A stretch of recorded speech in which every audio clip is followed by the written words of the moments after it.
안녕하세요.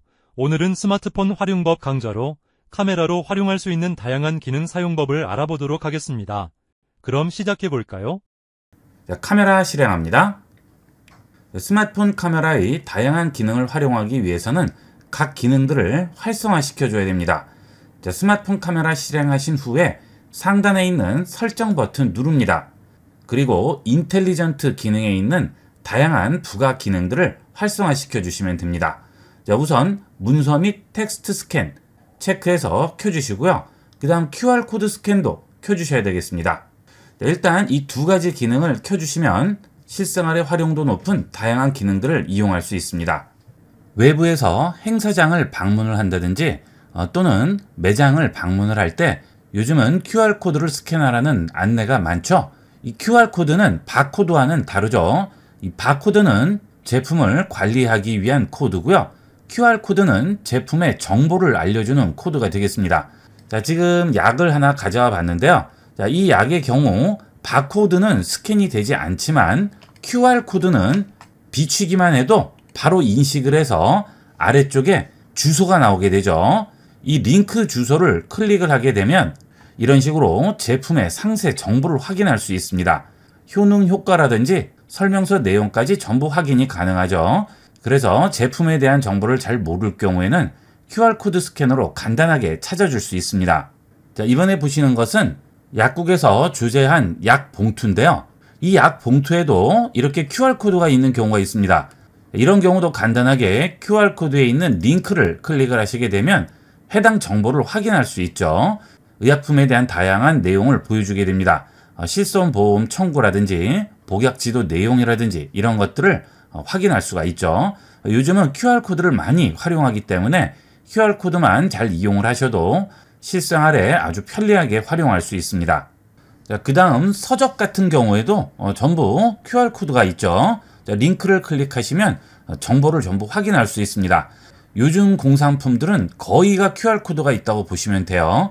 이런 식으로 해당 제품의 정보를 간단하게 확인할 수 있습니다. 그 다음은 문서 스캔인데요. 문서 같은 경우 그 내용을 그대로 타이핑을 해야 될 경우가 있고요. 문서 자체를 스캔해서 어딘가로 전송해야 될 경우도 있죠. 우선 문자 추출 방법부터 보도록 하겠습니다. 이렇게 문서에 있는 텍스트를 비춰줍니다. 그러면 스캔 버튼이 나오게 되죠. 여기서 셔터 버튼을 누르지 마시고요. 스캔 버튼을 눌러줍니다. 그러면 이렇게 사진이 찍히게 되죠. 사진이 찍히게 되면 상단에 스캔과 텍스트 추출 두 가지가 나오게 됩니다. 스캔을 선택을 하게 되면 문서 스캔이고요. 우리가 지금 하려는 텍스트 추출은 텍스트 추출 버튼을 눌러줍니다. 그러면 강조된 텍스트들이 보이고요. 그 텍스트를 터치하시게 되면 이렇게 구역이 나오게 되고요. 터치해서 구역을 지정한 다음 그 텍스트를 복사하거나 또는 공유할 수도 있습니다. 이렇게 찍게 되면 필요 없는 텍스트도 있을 수 있죠. 모두 선택을 하면 전부 선택이 되기 때문에 이런 식으로 터치해서 구역을 설정한 다음 이 상태에서 복사하시면 내가 원하는 곳에 붙여서 이용을 하실 수가 있겠습니다. 삼성 노트라든지 메모장 같은 곳에 붙여서 이용을 할 수가 있겠죠. 복사합니다. 그러면 클립보드에 복사되었다고 나오죠. 이제 네이버 메모장이나 삼성 노트에 들어가셔서 해당 텍스트를 붙여 넣으시면 되겠습니다. 새로운 문서 만드시고요. 터치하고 기다립니다. 붙여넣기 나오죠. 붙여넣기 하시면 해당 내용을 간단하게 문서화 시킬 수가 있습니다. 그렇지 않으면 전부 타이핑을 해서 일일이 입력을 하셔야 되는데 이렇게 하면 아주 편리하게 사용할 수가 있겠죠. 그 다음은 지금의 경우 한글이기 때문에 따로 번역 기능이 제공되지 않는데요. 영문으로 된 문자를 스캔했을 경우에는 번역 기능도 제공합니다. 이번에는 영문으로 된 텍스트를 스캔을 해보도록 할게요. 이렇게 비춰준 다음 스캔 버튼 누릅니다. 그러면 사진이 찍히고 똑같이 텍스트 추출이 나오게 되죠. 이때 텍스트를 터치합니다. 그러면 앞서 한글을 스캔했을 때는 보이지 않던 번역 기능이 나오게 되죠. 이런 식으로 선택을 해주시고요. 그 다음 번역합니다. 그러면 어떤 애플리케이션을 이용을 해서 번역할지 물어보죠. 보통 구글 번역, 팝하고 많이 이용을 하시죠. 자, 구글 번역을 이용을 해볼까요? 한 번만 합니다. 그러면 구글 번역이 연동되면서 바로 해당 내용을 번역을 해주게 됩니다.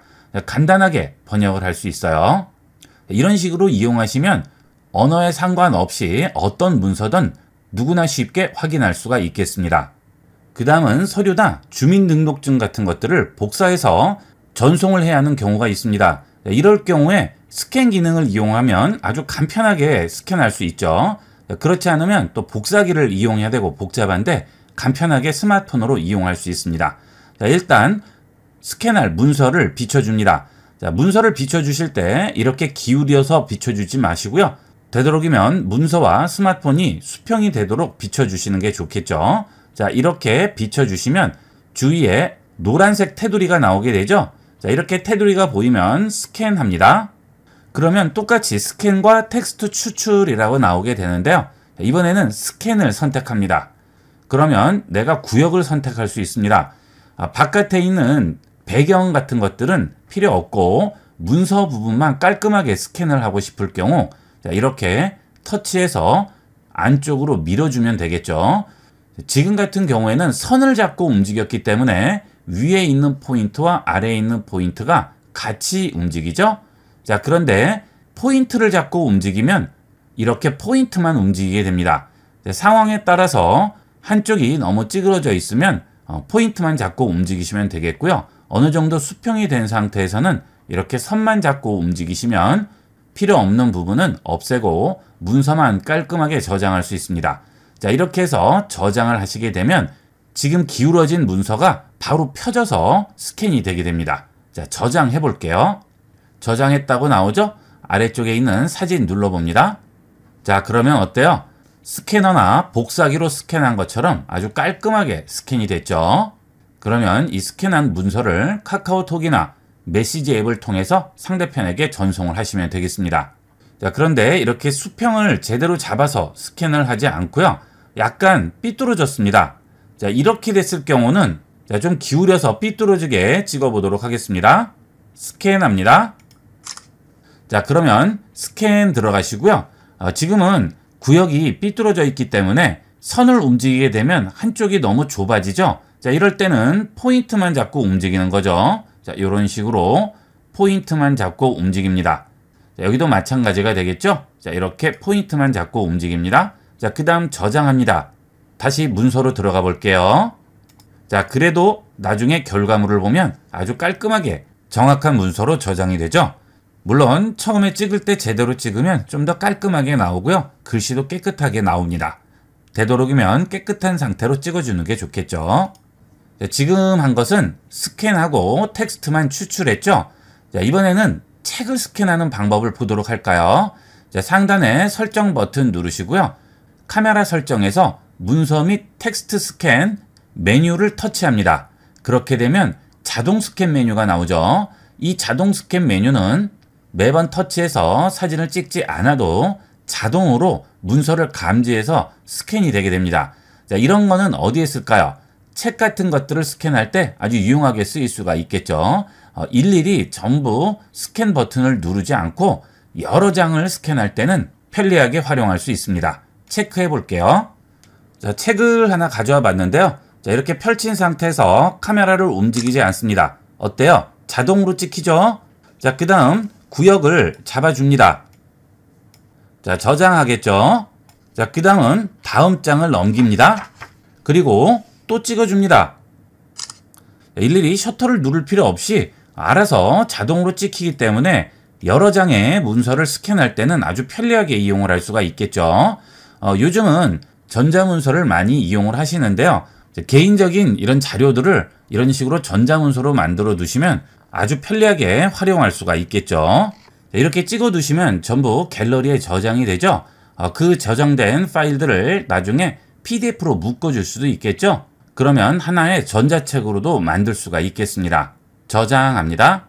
자, 이제 갤러리 들어가시면 지금 찍은 문서들이 사진으로 저장이 되어 있죠. 이렇게 스캔해서 저장한 사진들을 PDF 변환 프로그램을 이용을 하면 전부 하나의 책으로 묶어서 전자책으로 저장을 할 수가 있죠. 개인적인 자료들은 일일이 전부 보관하지 마시고요. 이런 식으로 해서 저장을 해 놓으시면 좀 더 안전하고 편리하게 보관할 수가 있겠습니다. 이렇게 해서 스마트폰 카메라를 이용해서 실생활에 활용할 수 있는 편리한 기능을 알아봤습니다. 반드시 한두 번 이상은 쓰게 되는 기능이니까 꼭 기억해 놓으시고 활용해 보도록 하세요. 이번 시간은 여기까지 하도록 하겠습니다. 감사합니다.